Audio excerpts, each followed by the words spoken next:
Hari ini buat pendengar tentang waktu, saya kedatangan sahabat spesial saya dari dunia watches, terutama untuk di Jakarta ini sendiri. Ada Ed dari Watch Hunting. Jika kalian sering melihat di Instagram ataupun sering melihat di bagian explore kalian, bagi yang suka jam banget, feednya Ed itu tuh pasti bakal sering muncul. I bet tuh pasti bakal sering muncul. Nah, mungkin dari sisi ini tuh Ed boleh memperkenalkan diri terlebih dahulu. Misalnya kayak dari sisi Watch Huntingnya, perjalanan lu tuh seperti apa, sama awal mulanya itu bisa ada Watch Hunting tuh seperti apa sih, Ed? Iya, mungkin dari namanya sendiri itu gue dulu pilih karena lebih ke gue suka hunting jam ya. Tapi akhir-akhir ini emang banyak yang orang salah ngerti, kirain gue bisa huntingin jam buat mereka gitu. Jadi banyak yang DM minta cariin jam ini dong, cariin jam itu dong. Terus gue jelasin kalau gue bukan hunting untuk maksudnya nyariin buat klien lain ya, tapi kalau ada yang lewat pasti I let you know lah. Gue juga nggak pelit informasi, cuma it's not the main idea kenapa gue create Instagram itu. Basically sih awalnya Instagram itu bikin ya karena hobi aja, karena iseng. Jadi gue mulai koleksi itu tahun 2011-12 karena awalnya ngelihat pas gue kerja di Singapura banyak cowok-cowok kolik gitu. Kalau yang cowok-cowok pada pakai aware banget sama yang namanya jam tangan, sama seperti kalau yang perempuan aware banget sama tas atau handbag gitu. Ya dari situ gue ya masih norak juga lah, baru pertama kali kerja di luar negeri ya, dapat gaji luar negeri kan, gaji dolar, beli apa, akhirnya gue nyicil jam pakai kartu kredit 6 kali waktu itu. Maurice Lacroix, gue nggak bawa sih hari ini jamnya, tapi masih ada sampai sekarang. Ya akhirnya dari situ menarik, oh ternyata jam itu nggak cuma buat penunjuk waktu aja, untuk bukan cuma pakai baterai, tapi ternyata ada yang mechanical, ada yang manual wind, ada yang automatic. Dari situ gue belajar makin pengen tahu lebih banyak, dan akhirnya ya keterusan sampai sekarang. Wow, oke. Kalau itu tuh benar-benar lu di tahun berapa sama bulan berapa sih, Ed? Ingat gak yang awal lu kayak benar-benar I'm into this mechanical watches gitu? Mungkin sekitar 2013-2014 lah ya, mulai kalau di setiap waktu luang ngecek blog jam dan segala macam untuk tahu. Mulai waktu itu gue mulai intrik dari Seiko, vintage Seiko, karena ya satu, dia harganya menurut gue masih affordable at that time, dan in terms of quality menurut gue juga nggak kalah dibanding brand-brand Swiss gitu. Benar. Kayak misalnya kalau lu lihat, malah it's sangat-sangat jarang ada jam Seiko tahun 60-70 tuh ada pitting atau ada corrosion di case-nya, sedangkan itu quite common kalau in the Swiss watches ya. I don't know apakah material stainless mereka beda atau gimana gitu. Jadi I don't think kalau ada yang bilang Swiss lebih superior dari Jepang, ya nggak juga. Walaupun bukan berarti Jepang juga lebih superior dari Swiss ya. Ya it's a never ending debate lah, udah kayak kubu Swiss kubu Jepang. Iya, benar. Jadi ya gue mulai sekitar tahun segitu mulai serius.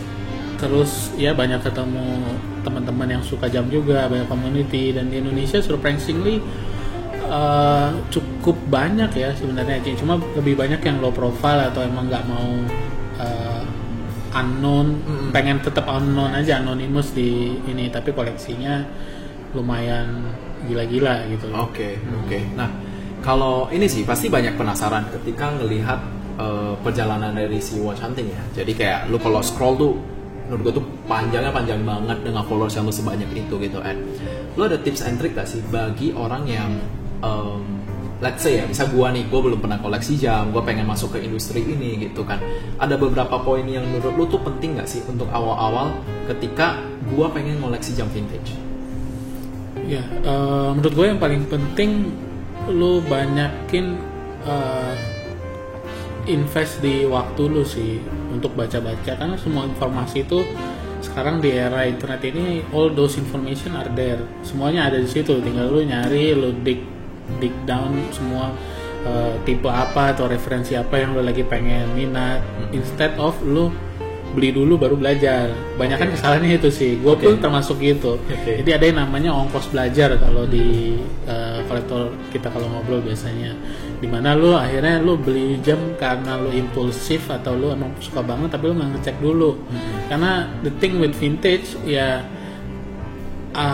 akan sangat-sangat rare ada vintage yang kondisi semuanya tuh masih bagus, in prime condition, belum pernah diservis, semua partnya masih asli dari pada saat dirilis di toko. Itu ya it's very hard to find lah, dan lu harus ya makanya lu harus riset apakah jarumnya betul, apakah dialnya pernah di-retouch atau apakah udah diganti, apakah ditulis ulang misalnya, atau ya ada banyak macam lah. Dan itu pun ya bukan berarti kemudian jam yang dipolis ulang kemudian jarum udah ganti itu jelek, ya enggak juga. Mungkin ada juga yang suka dan karena price-nya masuk ya dia mau tetap koleksi itu ya nggak salah juga gitu, karena it's about your taste kan. Tapi ya kalau lu nyarinya yang benar-benar prime kemudian lu dapetnya yang nggak prime dan lu baru taunya saat lu mau jual, itu akan ya lumayan sakit sih buat lu sendiri gitu. Dan takutnya itu mencederai lu punya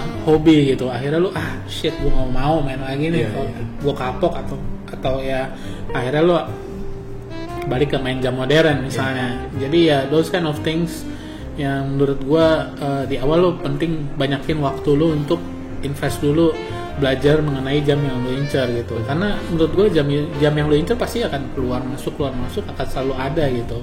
Tapi finding the right one it's not as easy as buying one. Bener. Nah, yang gue penasaran dan bikin gue excited ya hari ini tuh, lu bawa di certain pieces. Ini total tuh ada sekitar 12 ya, I say ada sekitar 12 pieces gitu. Boleh ceritain nggak Ed? Maksudnya karakter kenapa lu membawa dari masing-masing tadi lo awalnya ada bilang this is by categories gitu. Nah mungkin lo boleh cerita kayak mungkin like the basic things yang inspire you ataupun yang menurut lo gua ambil ini tuh karena ada kenangan tertentu gitu. Nah boleh mulai at any pieces yang lo suka lah kira-kira. Iya mungkin kalau ya gue biasanya mengkaitkan ya mungkin supaya ada alasan juga beli jam kali ya. Jadi biasanya gue mengkaitkan beli jam karena ada event tertentu or some kind of milestone dalam hidup gue. Jadi gue bisa ingat gue belinya karena dulu apa gitu. Nah di sini ada yang dua ini ada Rolex Day-Date tahun 73 sama ada Reverso Jaeger-LeCoultre Tribute to 1931. Itu yang ini modern reissue sekitar tahun 2013. Dua ini connected to my wedding in 2019. Jadi yang Reverso-nya I wore it during my wedding, and yang Day-Date-nya kebetulan ada salah satu kolektor di Singapura yang biasa gue pernah jual beli juga sama beliau, dan dia waktu itu akhirnya tukeran dan dia ngasih ini dengan ya special price lah ke gua as part of his wedding gift buat gua. Jadi ya those two are memorable because of waktu itu gitu. Dan ya selain gua ada beberapa lagi yang gua nggak bawa ya soal milestone, dan yang sisanya ini gua lebih ke eranya sih. Banyak kan kalau gue baca-baca tuh ada kolektor yang terbagi untuk vintage.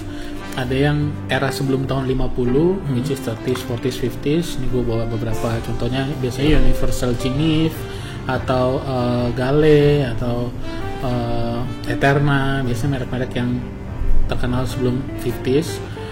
Kemudian yang era late 60s, 70s, tahun 60-70an, di sini gue ada bawa beberapa. Biasanya yang saat ini orang banyak cerita itu lebih ke Heuer, karena dia waktu itu belum ada tag-nya, masih merek Heuer doang, dan banyak untuk versi-versi racing chronograph lumayan diminatin. Terus ada Zenith juga, di sini gue bawa Zenith one of the first automatic chronograph dengan El Primero chronograph A386, A387 dan sebagainya. Dan juga di sini ada Seiko first chronograph manual winding waktu Tokyo Olympic tahun 1964. Iya, that one yang rare ya. They say beberapa orang yang lagi ini ya memang. Ya lumayan. Oke, dari sisi ini ketika lu beli jam gitu kan, lu percaya nggak sih kalau ada orang tuh beberapa kali statement ya kayak lu kadang bukan percaya ataupun lu cuma research about the watches gitu, tapi sometimes you trust the seller juga. Itu tuh menurut lu iya atau enggak sih, atau gimana kalau sebagai kolektor? Ada iyanya, ada enggaknya. Oke. Kenapa? Karena ya it's good kalau sellernya trustworthy, tapi ya namanya manusia, semua maksudnya ilmu segala macam pasti ada batasnya juga.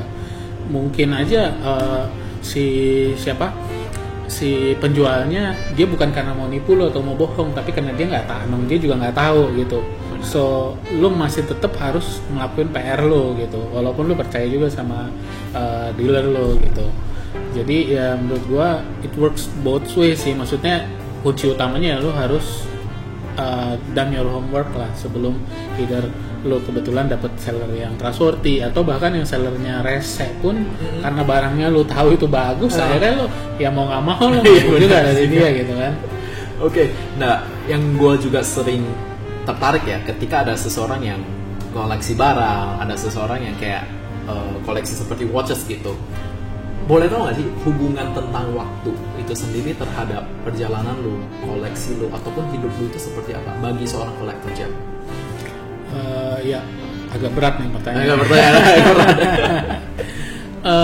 Waktu itu ya yang paling berasa ya, baik dari collection atau perjalanan hidup ya, waktu itu sesuatu yang nggak bisa diputar balik sih, jalannya selalu searah. Jadi ya lo harus benar-benar menghargai waktu yang lo punya, lo pergunakan sebaik-baiknya, karena lo nggak bisa ambil lagi tuh waktu yang udah kebuang gitu. Dan sama halnya dengan koleksi jam, lo beli sekarang misalnya harga 10.000, sama bulan depan atau tahun depan belum tentu 10.000 gitu, bisa jadi 8.000, bisa jadi 15.000. So ya seiring waktu ya harga dari jam vintage itu juga kadang ya mostly sih ya, karena dia nggak diproduksi lagi, mostly akan naik. Jadi maksudnya lo beli sekarang 10.000, bisa jadi lo mau beli lagi di tahun depan 10.000 udah nggak bisa gitu.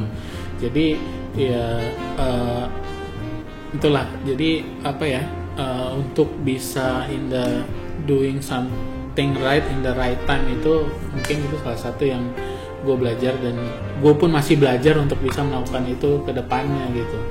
Oke, nice. Dan ketika gue lihat pieces ini juga ada yang menarik, adalah pieces yang ada di tangan lo.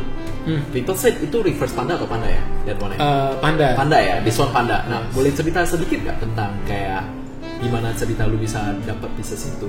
Apakah secara historicalnya ada relate to your emotional gitu tuh, atau gimana tuh kan? Related to emotional enggak sih, cuma emang ini salah satu yang gue pengen punya.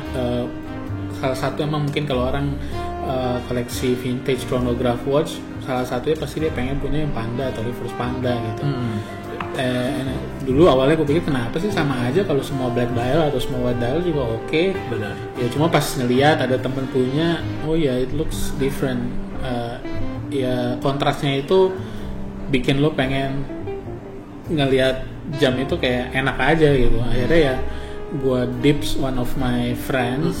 Waktu itu dia belum bosan, tapi setelah dia bosan dia mau.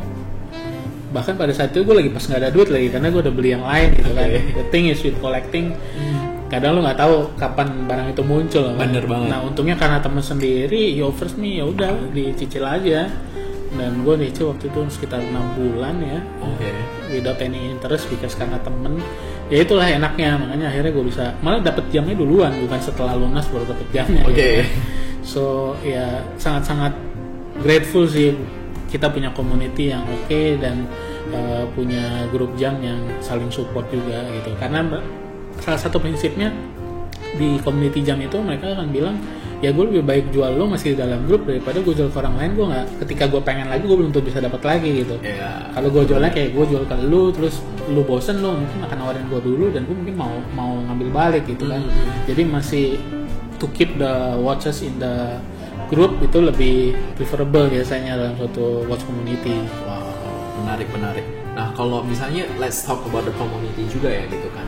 Kan banyak yang beranggapan tuh kayak, wah gue takut nih masuk ke watch community, sombong gak ya orangnya ataupun gimana gitu. Persepsi lu dari sisi watch hunting dan sebagai ad itu, menurut lu komunitas jam itu sebenarnya honestly speaking tuh gimana sih? Menurut gue hampir sama dengan semua komunitas hobi yang lain ya, baik itu sekarang yang lagi hit apa misalnya ikan cupang lah atau tanaman gitu ya, selalu ya ada forum, ada diskusi, ya pasti ya ujung-ujungnya ya kecocokan lagi sih, lu klik atau enggak gitu ya. Tapi kalau lu nggak klik ya lu better look for another community or you create your own gitu. Tapi ya sama aja kayak bersosialisasi menurut gua, kalau lu dengan ya behave seperti ya emang di community lu harus gimana ya, mereka harusnya tetap open acceptable aja ya. Oke. Paling ya ada kayak norma-norma pada saat get together jam misalnya, apa yang boleh apa yang enggak. I think I wrote one article bisa baca juga di Bedetik nanti. Ya I think selama lu tahu norma-normanya, lu open dan lu orangnya ya suka bergaul, I don't think there will be a barrier. Dan jadi nggak ada kesannya kayak oh nggak suka grup itu karena semuanya show off atau apa. Well I mean it's get together ya, semua orang tunjukin jamnya gitu. Tapi kan mereka tidak pernah mengecilkan lu cuma bawa 1 jam, gua bawa 10, kemudian lu lebih kecil dari gua. I don't think it's like that ya. Soalnya lu merasa dari dalam diri lu udah ada mindset seperti itu gitu. Benar-benar. Dan ini sih yang dari sisi gua pribadi penasaran juga dengan jam yang lu bawa di sini tuh, ada nggak yang lu udah pengen ini jam lama banget, tiba-tiba kayak finally you can get it? Ada nggak salah satu dari pieces ini?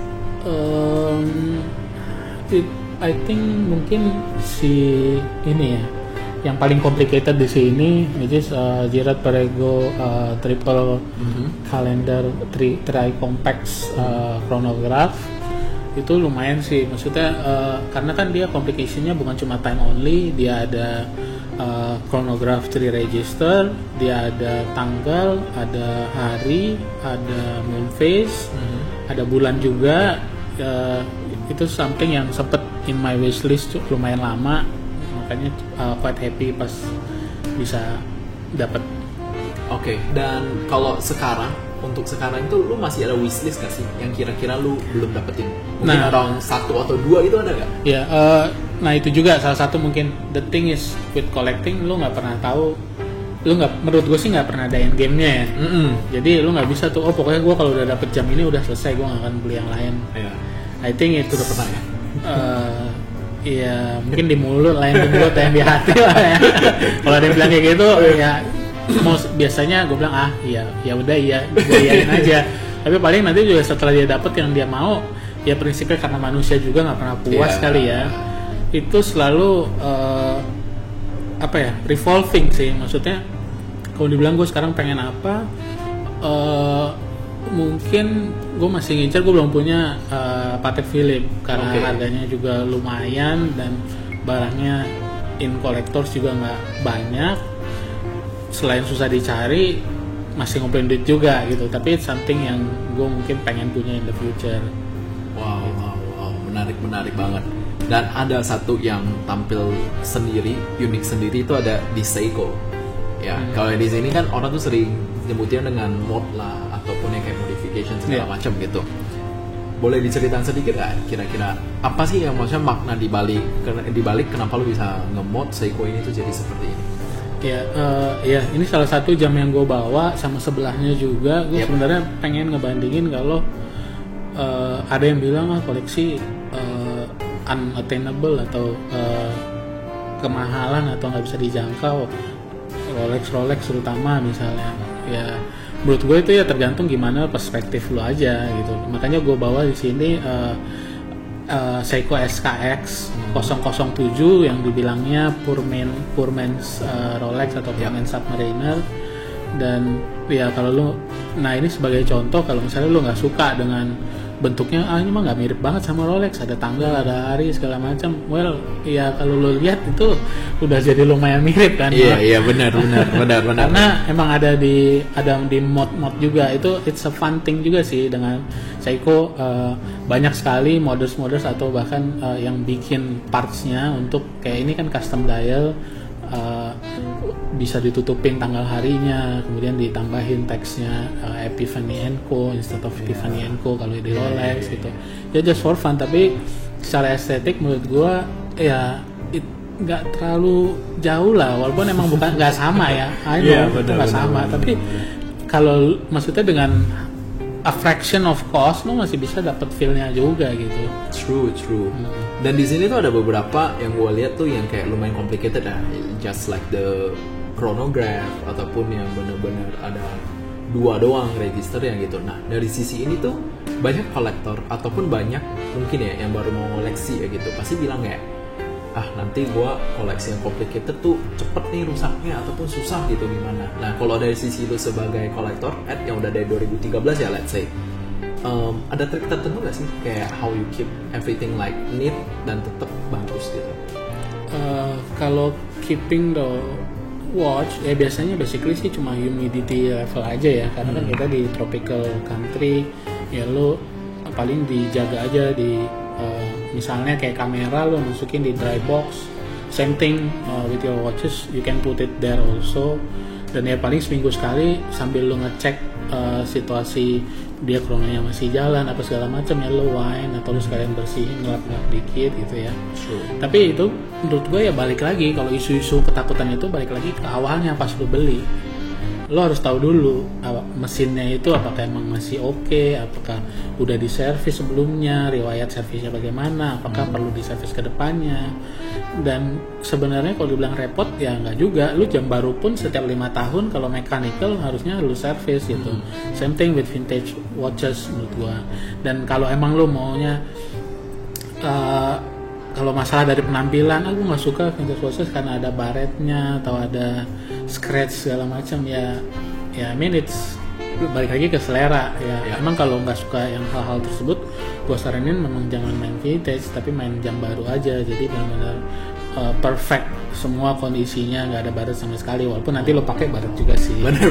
Ya, tapi maksud gue itu yang nambah karakternya. Jadi kalau lo nggak mau jam yang ada baret, malah to be honest kalau sekarang gue nyari jam vintage malah nyari yang ada masih menurut gua honest condition, yang benar-benar dipakai puluhan tahun ya pasti akan ada baretnya, ada agingnya segala macam. Kalau jam vintage yang sangat-sangat bersih, malah gua questionable sekarang. Apakah bagaimana itu bisa di-preserve segitunya sampai kondisinya bisa tetap sama setelah 50 tahun atau 60 tahun gitu. It triggers a question. Jadi gua akan dig down lebih jauh lagi, apakah ada yang pernah diganti atau gimana gitu.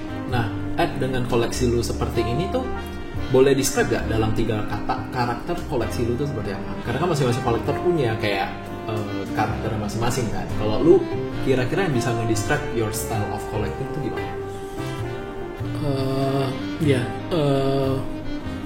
Yang pertama pasti multi brand, karena gue nggak mindset gue cuma untuk satu brand tertentu. Gue pengen lihat kekurangan kelebihan dari masing-masing brand, jadi ada banyak macam-macam. Mungkin kemudian yang kedua itu apa ya, dibilang buluk enggak juga. Ada juga yang mulus, tapi mungkin balik lagi ke ya taste-nya gue ya yang seperti ini. Ada yang tahun sebelum 50, ada yang 60, 70, ada juga yang modern. Karena banyak kolektor-kolektor yang udah lebih mature, itu dia fokus di satu periode tertentu atau di brand tertentu gitu. Ya mungkin gue suatu saat nanti akan ke arah sana, tapi saat ini sih gue masih pengen explore. Jadi makanya banyak multiple brand dan multiple time period juga gitu. And the last one? Mungkin the last one will be suka, atau ini semua jam yang gue suka. Itu menurut gue salah satu hal yang paling penting dari koleksi ini. Jangan beli jam yang orang lain suka. Karena banyak sekali yang di internet, di YouTube atau ini lagi flashing new Rolex baru keluar 41 mili, kemudian semua beli. Kemudian ya jangan ngikut tren lah. Maksud gua ya tren itu ada bagus kalau yang lu suka sesuai sama trennya. No problem, tapi jangan sampai lu jadi korbannya gitu. Jangan sampai lu gua beli karena orang lain bilang bagus, ternyata lu pakai sebulan 2 bulan lu nggak enjoy, terus lu mau jual lagi ternyata pasar lagi nggak bagus. Akhirnya lu susah juga jualnya. Jadi tapi kalau jam itu yang lu suka pas beli, you don't care about apakah harganya akan naik, harganya akan turun, mau gue suka pakai kok gitu. Iya, benar. Dan gue ada few last questions. Mungkin gue boleh tahu nggak sedikit cerita tentang your Gen nih? Kenapa lu bisa milih Gen 10 itu? Karena kan ini berbeda dengan yang Zenith Hybrid yang lain kan, maksudnya dari sisi shape case-nya segala macam. Kenapa lo bisa milih yang ini sih? Ya, ini sebenarnya salah satu korban lockdown. Oke. Korban PSBB. Jadi waktu itu gue lagi lockdown di Kuala Lumpur, Malaysia with my wife. Jadi emang nggak bisa kemana-mana, nggak bisa balik ke Indo. Gue kerja dari rumah tuh ada sekitar 6 weeks, 8 weeks, 2 bulanan lah ya di sana. Ya selain kerja, hiburannya apa ya, browsing jam. Dan kebetulan di sana ada one of the famous dealer, masih muda juga, namanya S-Song Watch atau Song. Dan gue browsing semua jamnya, dan gue lihat ada jam ini gitu. Salah satu yang interested menurut gue, karena gue sebenarnya pengen punya Zenith dari dulu, dan pengen punyanya yang A386, A386 yang the first chronograph, yang shape-nya lebih bulat dan lebih common lah, lebih tipis. Cuma harganya juga udah lumayan banget, karena itu udah lumayan one of the kayak grailnya lah kalau untuk Zenith chronograph. Akhirnya gue cari, oh ada nih yang kalibernya sama, mesinnya sama, cuma untuk shape-nya beda gitu, cushion shape. Dan gue lihat coba dulu lah di tangan, mungkin oke. Kebetulan dealernya ternyata tinggalnya di sebelah gitu, jadi di sebelah apartemen. Jadi mas lockdown nggak ada halangan, gitu, malah makin terbuka. Akhirnya gue ajak ketemuan di lobi apartemen dia, ngobrol, lihat, terus di tangan cocok, ya udah. Oh, simple ya. Dan itu gue enaknya lagi di community jam ya. Ketika gue nggak kenal langsung sama dia, tapi gue ada kenal, pernah ketemu sama first or second connection dia gitu ya. Ngeliat cocok, ngobrol, oke. Gue bawa jam pada saat itu, hari itu gue bawa jamnya, gue belum lunas loh. Oke. Jadi gue udah ini udah oke, udah bawa dulu aja, nanti tinggal send the transfer proof or something gitu. Ya gue bisa aja kabur kan. Iya, benar. Tapi ya that's the thing sih, mungkin karena dia tahu juga rumahnya di sebelah, atau karena lagi lockdown nggak bisa kemana-mana, atau dia punya intel yang bisa nyamperin gue kalau gue macam-macam. Tapi ya that's the beauty of the community sih menurut gue ya. Wow. Menarik. Ya, akhirnya gue sikat inilah, dan nggak taunya kemarin pas auction terakhir yang 3 bulan yang lalu ya, I don't know Christie's atau Philips gitu. Iya. Harganya lumayan aneh sih. Nggak tahu bener atau enggak juga ya, tapi seneng-seneng aja. Anyway, nah itu tadi beli karena lu suka. Benar. Dan this is the last question juga dari gua. Lo ada hope gak dari sisi lu buat watch community ke depannya di Indonesia itu sendiri? Let's say bisa mulai dari Jakarta sampai satu Indonesia. Kira-kira sebagai seorang kolektor tuh harapan lo apa sih? Gue pengen sih lebih banyak lagi yang bikin medium kayak lu, dan jadi banyak yang bikin kayak blog atau forum di internet. Sepertinya di Indonesia sih belum ada ya yang kayak misalnya di luar tuh Omega Forums or Vintage Rolex Forums or something like that, yang atau Watch Music yang memang bahas jam community dan bahas ya spesifikasi jam, sejarah apa segala macam. Jadi bisa jadi bank data juga buat teman-teman yang lagi hunting atau pengen belajar lebih jauh gitu. Harapan gue itu sih. Dan ya harapannya tentu di saat seperti ini bisa cepet-cepet vaksin COVID dan kita bisa ngumpul-ngumpul lagi. Benar. Itu yang penting dari sini. Oke, Ed, thank you for this amazing 20 minutes talk. Dan gue sangat appreciate banget lu bisa datang ke sini hari ini untuk berbicara tentang ini semua. And I hope to see you on the next Tentang Waktu, Ed. Thank you ya. Yep. Thank you.